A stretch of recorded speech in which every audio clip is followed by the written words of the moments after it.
I think about, man, I have to perform songs every single night or every other night.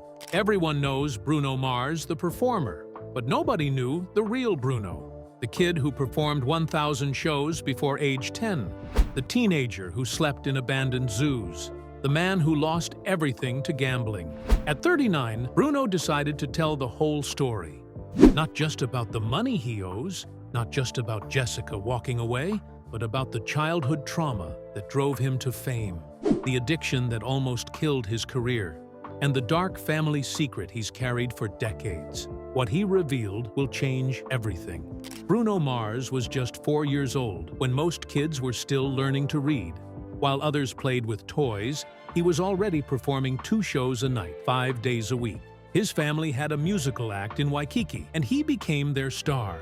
They called him Little Elvis because he wore a tiny glitter jumpsuit and copied Elvis Presley's moves like he was born to do it. He was so good that in 1990, at just 5, he stole the spotlight at the Aloha Bowl halftime show in front of 40,000 people. At 6, he appeared on the Arsenio Hall show. Then he had a small role in the movie Honeymoon in Vegas in 1992 and made $600 for one day's work. He joked later that it was his first Vegas residency. Before he even turned 10, he had performed nearly 1,000 shows. That kind of start builds something deep inside. Maybe that's why, years later, when he was rehearsing for the Super Bowl halftime show, he said it felt like recess. But life didn't stay that shiny for long. When Bruno was 12, his parents divorced and the family act ended. Suddenly, there was no stage, no lights, and no money. Bruno, his dad, and his brother slept wherever they could, sometimes in a yellow '93 Cadillac, sometimes on rooftops in Waikiki, and even once in an abandoned bird zoo where peacocks screamed all night. They didn't have a real bathroom, so they'd sneak into hotel pools just to take a shower. Dinner was often just Spam musubi from 7-Eleven. For 5 months, they had no electricity. He practiced guitar by moonlight because they couldn't afford amps. At school, kids teased him for wearing thrift store clothes. But Bruno kept pushing. He earned $75 a night impersonating Michael Jackson, so he could pay for demo tapes and bus fare. That struggle made him tough. In 2003, music labels heard his demo and said he should be the next Ricky Martin. They wanted him to sing in Spanish, even though he didn't write in Spanish. He didn't want that. He didn't want to be a label's idea of a Latin artist. So he picked a name that came from childhood, Bruno. It was after a big wrestler named Bruno Sammartino, and he added Mars. Why? Because a girl once told him he was so confident, you must be from Mars. When he moved to Los Angeles in June 2003, he was 18. He stepped off the plane with only $600, 3 demo CDs, and the name Bruno Mars written on his luggage tag. In his first year, he went through 4 places to live, including a $40 a night motel on Sunset and a cramped Koreatown studio shared with 6 other guys. To survive, he lied his way into a DJ job on Van Nuys Boulevard, even though he had never touched DJ equipment. He got fired after 2 nights, but the $75 he made helped him keep his phone from getting shut off. That summer, there were weeks when he ate nothing but 99-cent tacos from Jack in the Box. In February 2004, Motown offered him a deal. It was only 3 pages long. Bruno joked that he'd seen breakfast menus thicker than that. The label didn't know what to do with him. They wanted a Latin pop singer. 9 months later, they dropped him without releasing a single song. It was humiliating. He had already told his family back home that he got signed, but that failure turned out to be lucky. Another artist dropped by Motown at the same time was Philip Lawrence. The two became friends. They promised each other they would make music that record labels couldn't ignore. By 2006, Bruno and Philip were broke but driven. They wrote music in the back of Philip's beat-up '99 Toyota Corolla, parked outside a small studio in Hollywood. Ari Levine ran the studio. He had gear. Bruno and Philip had ideas. They'd buy him burritos from 7-Eleven as payment. Whenever a chord or beat felt good, they'd shout, "That's a smeeze!" That became their name, the Smeezingtons. They worked 10 hours a day, 6 days a week, analyzing hit songs and learning how to write their own. They studied more than 1,000 songs before even releasing one. Then, Bruno's sister Hemi stepped in. She was working in fashion in West Hollywood and slipped one of his demo CDs to a guy named Mike Lynn. Mike worked for Dr. Dre. At first, he almost tossed the CD because the voice sounded weird, like a chipmunk. But at 43 seconds in, Bruno hit a high note that made Mike stop and rewind. He flew Bruno out for a meeting at Record One Studios. They didn't offer a deal, but the fact that someone important had noticed gave Bruno a real boost. In LA, being seen by the right person can change everything. To survive, they sold a song they had written for themselves, called Lost, to Menudo for $20,000.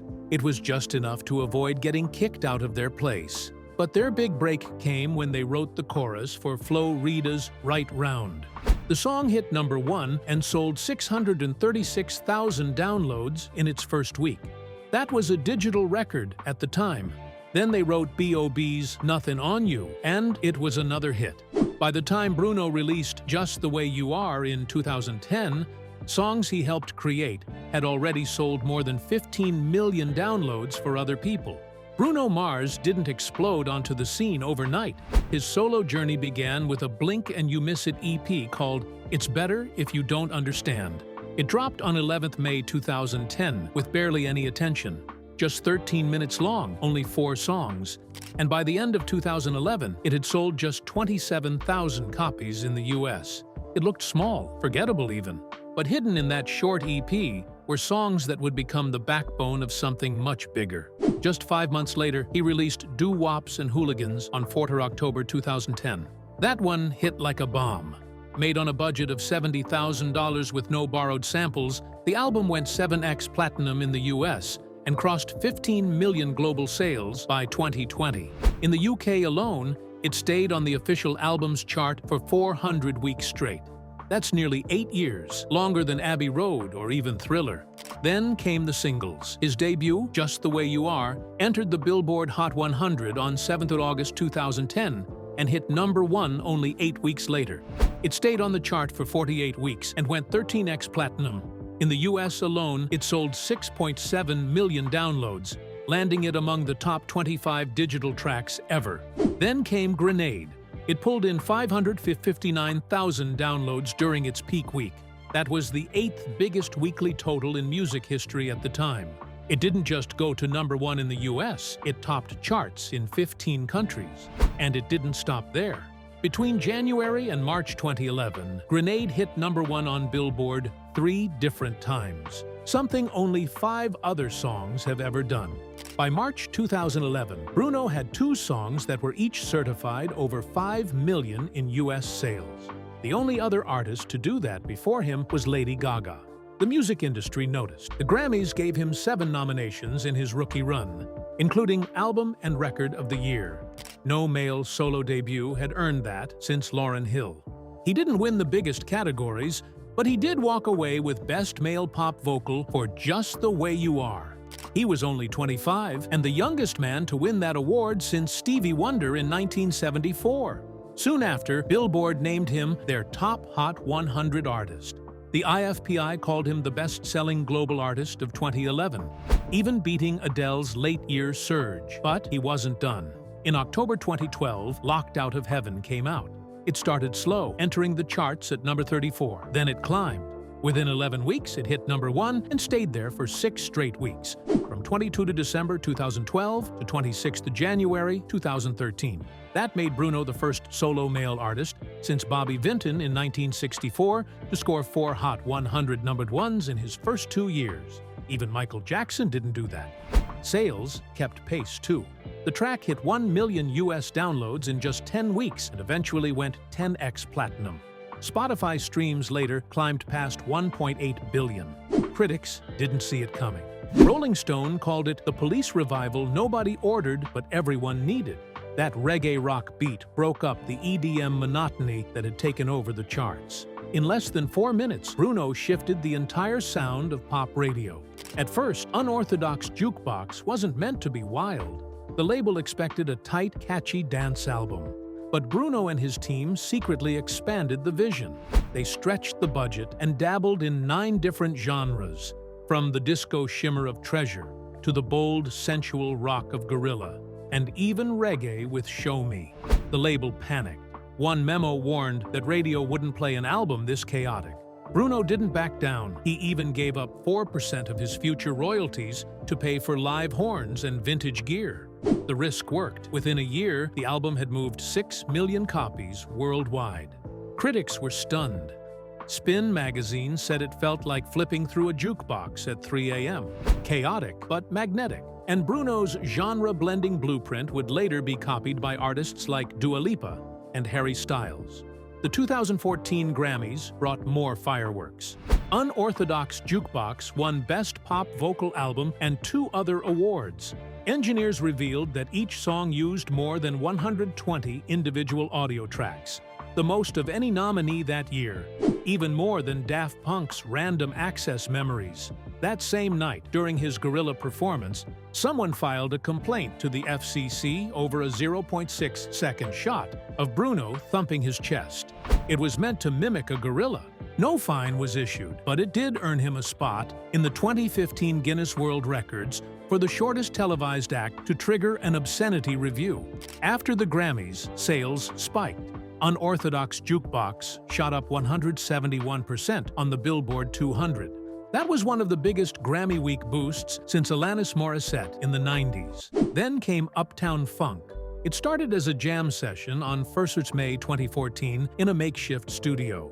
The first version was captured on a voice memo that Mark Ronson still keeps starred in his inbox. The final song took 11 writers, got tangled in 5 lawsuits, and finally dropped on 10th of November 2014.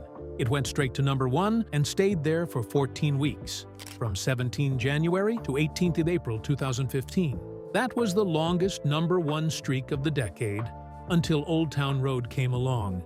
The song sold 300,000 downloads per week at its peak and hit 15 million daily streams around the world. In the UK, it passed 1 million sales in 10 weeks, becoming the fastest-selling jazz-influenced single since I Feel Good in 1965. People were obsessed. Delta Airlines even reported a 37% increase in first-class drink orders the month it became their boarding song. Someone at the airline called it Uptown Drunk. The BBC even used the song's tempo to teach CPR in a 2015 broadcast. But his next big move almost didn't happen. When Bruno handed in 24K Magic in 2016, the label wasn't impressed. It only had 9 tracks and ran for 33 minutes, shorter than some EPs. But Bruno was firm. He wanted it to feel like a 1990s party mixtape with no skips. When the Grammys rolled around on 28 January 2018, it swept. 24K Magic won Album, Record, and Song of the Year, becoming only the second R&B album of the century to pull off that hat trick. He won 6 awards in one night. The results were immediate. Streams of That's What I Like jumped 130%, and the song ended up going 7x platinum. By April 2018, the album had crossed 5 million global sales, even though it never hit #1 on the Billboard 200. The tour that followed was just as wild.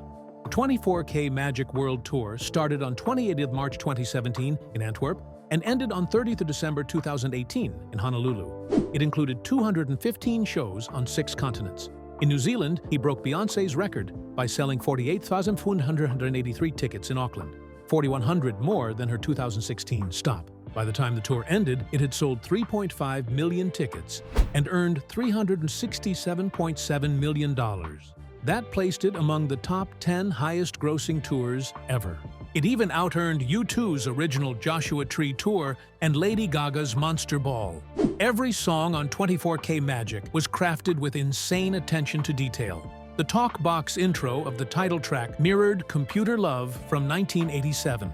The smooth synths in Versace on the Floor echoed Babyface's 1994 classics. The remix of Finesse featuring Cardi B was mixed using a 25-year-old console just to match that early 90s sound. Even the 9-track count wasn't random. Bruno said his favorite cassette, Bobby Brown's Don't Be Cruel, had 9 songs on each side. Critics loved it. One called the album Pop's Most Valuable History Lesson, and others credited it with bringing funk back into the mainstream at a time when everything was about EDM drops. And somehow, he still had more surprises. In September 2018, Bruno recorded the hook for Gucci Mane's Wake Up in the Sky in less than 30 minutes. The track came out on 14th September. It peaked at number 11 but had staying power. By July 2025, it had gone 6x platinum and pulled in 1.4 billion Spotify streams, more than many number-one hits that year. It was late at night in Las Vegas. The Dolby Live Theater was packed. At 11:47 p.m., Bruno Mars stepped into the spotlight wearing a gold tux. The room went quiet. Then, he said it, Silk Sonic is real.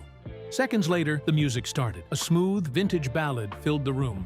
The song was called Leave the Door Open. And at exactly 12:01 a.m., it dropped for the world to hear. People didn't just like it, they loved it. It hit number 4 on Billboard right away, then rose to number 1 in just 4 weeks. It stayed there for 2 whole months. By mid-2022, the song had been streamed over 2.3 billion times on Spotify. Silk Sonic wasn't just real, they were unstoppable.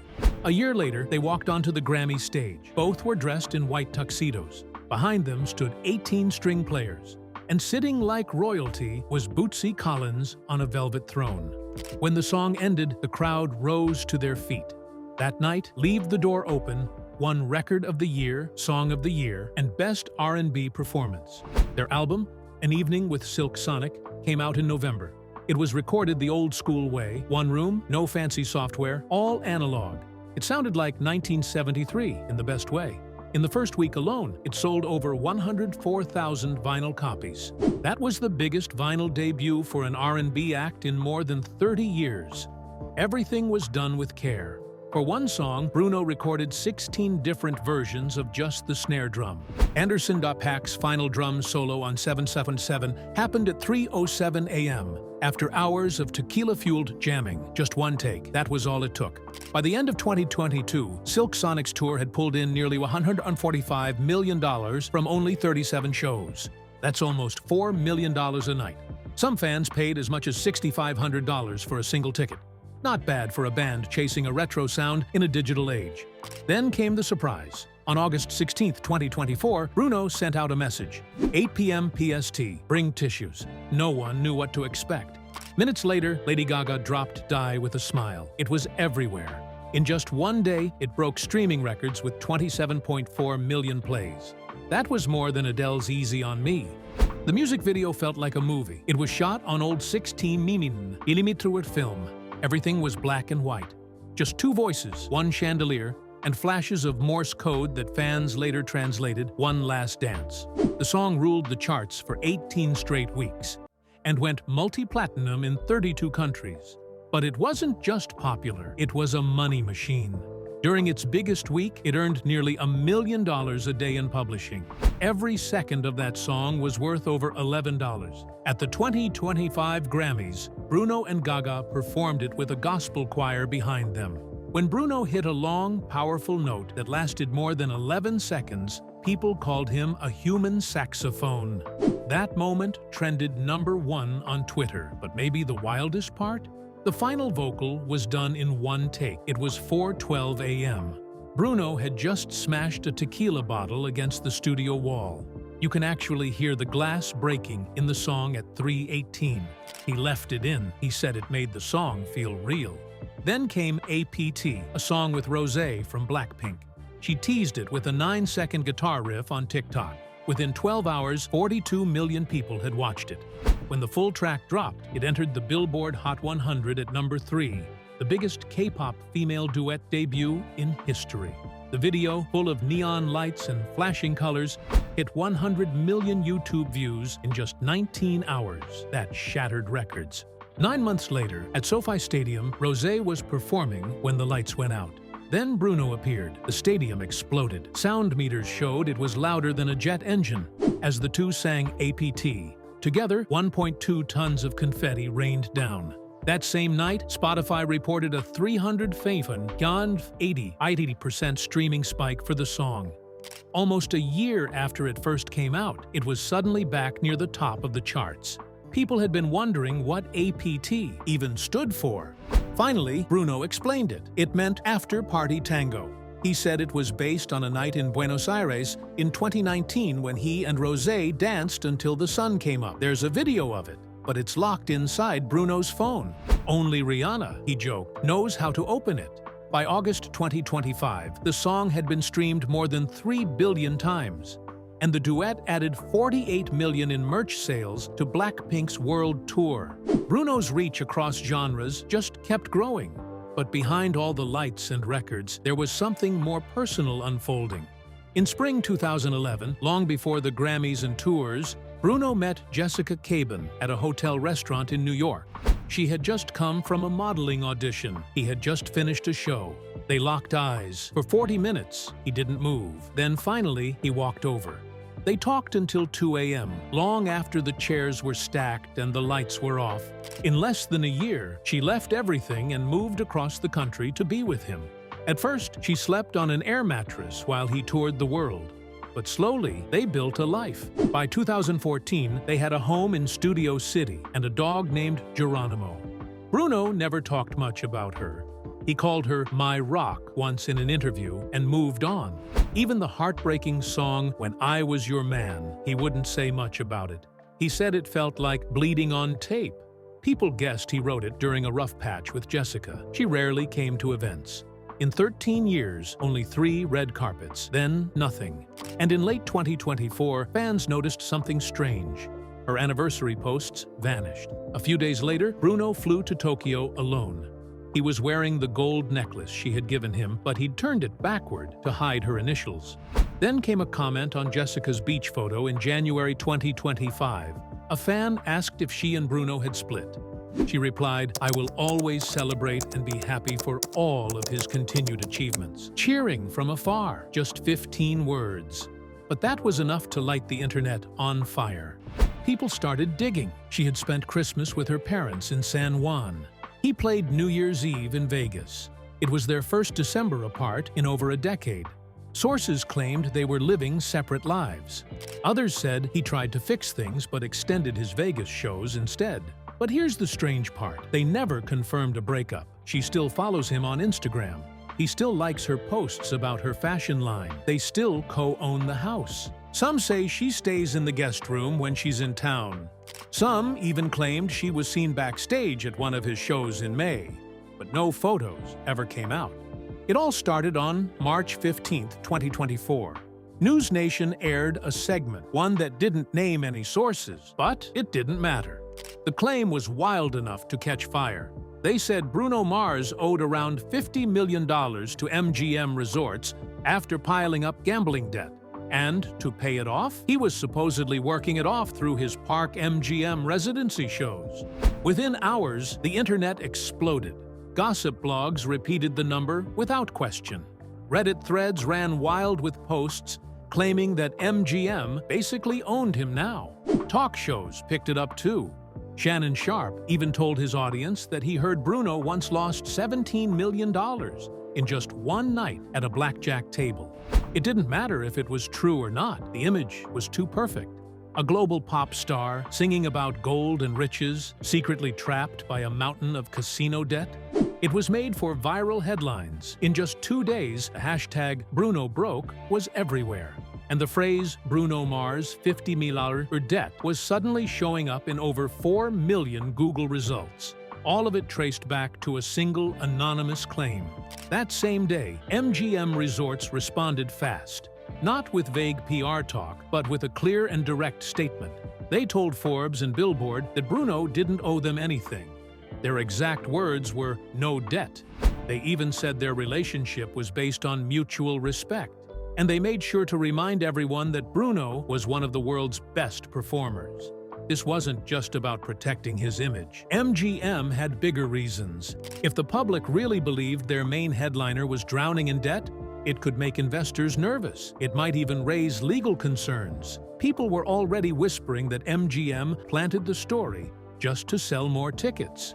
But their official denial was strong enough to shut that theory down. Within 3 days, major outlets like Variety repeated their statement word for word, and MGM's stock price didn't budge. Wall Street, it seemed, believed them. Bruno, though, didn't release a boring statement. He turned the whole thing into a joke. During his show at Park MGM on April 12th, he looked out at the crowd and said, completely serious, "Ever since they said I'm on the hook for 50 mil, my phone been dry. Where my friends at when I'm up?" The crowd roared. That one moment was clipped, shared, and watched over 6.8 million times on TikTok in just a day. A few months later, on January 28, 2025, Spotify announced that he just hit 150 million monthly listeners. Bruno reposted it and added a caption, "Keep streaming, I'll be out of debt in no time." Then, 2 weeks after that, he surprised everyone by popping up on stage with Blackpink's Rosé at SoFi Stadium. His opening line? "Almost out of debt. Bah, bah." That one went straight to Instagram and pulled in 32 million views in just 3 days. Every time he joked about it, the story lost its sting. And every time he said something, people shared it. It became free publicity for his shows and his songs. Still, there was a reason so many believed it in the first place. The number, $50 million, sounded big, but not impossible. In Vegas, high rollers often bet $50,000 on a single hand of blackjack. If someone like Bruno lost that kind of money just 1,000 times over a few years, the total would reach $50 million. Gambling harm experts pointed this out, saying the math actually made sense. And Bruno himself had admitted in the past that he started gambling before he was even old enough and once lost everything in a poker game. That made the rumor feel even more real. Combine that with his massive income, he reportedly earns $1.5 million per show, totaling around $90 million a year. And it wasn't hard for fans to imagine him living like some modern-day Sinatra, winning and losing fortunes under the same neon roof.